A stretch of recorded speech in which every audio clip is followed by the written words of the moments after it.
রাজধানীর সবচেয়ে জনবহুল বিপণন কেন্দ্র নিউ মার্কেট, চাঁদনী চক, নূর ম্যানশন, ধানমন্ডি হকার্স মার্কেটে অগ্নি নির্বাপন ব্যবস্থা শূন্যের কোঠায়। দু একটিতে আগুন নেভানোর কিছু সরঞ্জাম থাকলেও বেশিরভাগেরই নেই ন্যূনতম প্রস্তুতি। এমন অবস্থায় অতি ঝুঁকিপূর্ণ হওয়ায় নূর ম্যানশনকে সতর্ক করে ব্যানার টানিয়ে দিয়েছে ফায়ার সার্ভিস। মৌখিকভাবে সতর্ক করেছে অন্যান্য মার্কেট কর্তৃপক্ষকে। ফায়ার সার্ভিসের বক্তব্য, তাদের সাথে সাধারণ দোকানিরা একমত হলেও ভিন্নমত মালিক সমিতির। আরিফিন শাকিল জানাচ্ছেন বিস্তারিত। ঝুঁকিটা জানা, পরিণতিটাও টাটকা, তবু ঘুম ভাঙেনি সবচেয়ে জনবহুল এই মার্কেট মালিকদের। রাজধানীর সবচেয়ে পুরনো মার্কেট হিসেবে পরিচিত নিউ মার্কেট, গাউসিয়া, চাঁদনী চক। প্রতিদিন অন্তত লাখ মানুষের সমাগম হয় এই বিপণন কেন্দ্রগুলোতে। ছুটির দিনগুলোতে নাবিশ্বাস ওঠার মতো অবস্থা হয়। বনানীর অগ্নিকাণ্ডের পর বড় প্রশ্ন, অগ্নি নিরাপত্তায় কতটা প্রস্তুত এই জনবহুল মার্কেটগুলো। সরেজমিন দেখা গেছে মার্কেটের ভেতরে বিপজ্জনকভাবে ঝুলছে বিদ্যুতের তার। যে কোনো সময় ভেঙে পড়তে পারে সিলিংয়ের আস্তর। আমরা আসলে সবসময় সংকটে থাকি যে কখন কি হয় না হয়। ওখানে তো কোনো কিছু আগুন লাগলে বের হয়ে তারা যারা ভেতরে আছে সেলসম্যান, তারাই তো বের হতে পারবে না। মার্কেটের ভিতরকার এমন বিপজ্জনক অবস্থায় উদ্বিগ্ন সাধারণ দোকানিরা।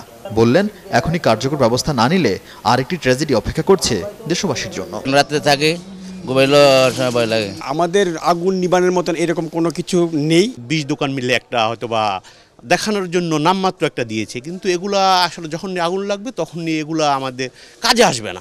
শুক্রবার কয়েক যুগের পুরনো নূর ম্যানশনে অগ্নি নির্বাপন ব্যবস্থা দেখতে আসে ফায়ার সার্ভিসের একটি দল। দেখা যায় মার্কেট ভেতরে দোকানগুলোর অবস্থা শৃঙ্খলাহীন, মানা হয়নি শপিং মলের ভিতরকার নকশা। নিচে বিভিন্ন পণ্যের দোকানপাট থাকলেও উপরে রয়েছে ছোট ছোট কারখানা।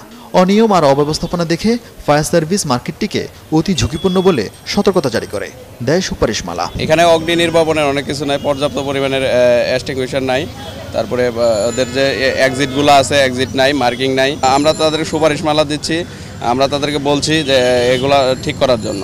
এমন অব্যবস্থাপনা নিয়ে কথা বলতে দোকান মালিক সমিতির কোনো নেতাকে পাওয়া যায়নি। সমিতির ব্যবস্থাপক জানান, অগ্নি নির্বাপনের সব ব্যবস্থাই আছে তাদের। আমাদের প্রয়োজনীয় যে জিনিসগুলো নেওয়া, যেমন সিলিন্ডার, গ্যাসের সিলিন্ডারগুলা বা পানির যে সরবরাহ ব্যবস্থা, এগুলো আমাদের পর্যাপ্ত পরিমাণ আছে। বহিরাগত যারা আছে তারা ব্যানারটা দেখতেছে এটা ঝুঁকিপূর্ণ, তার মানে আমি এখানে যাব না।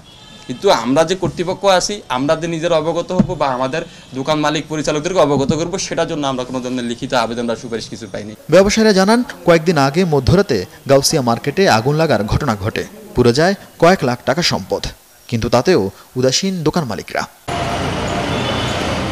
আরিফিন শাকিল, ৭১, ঢাকা।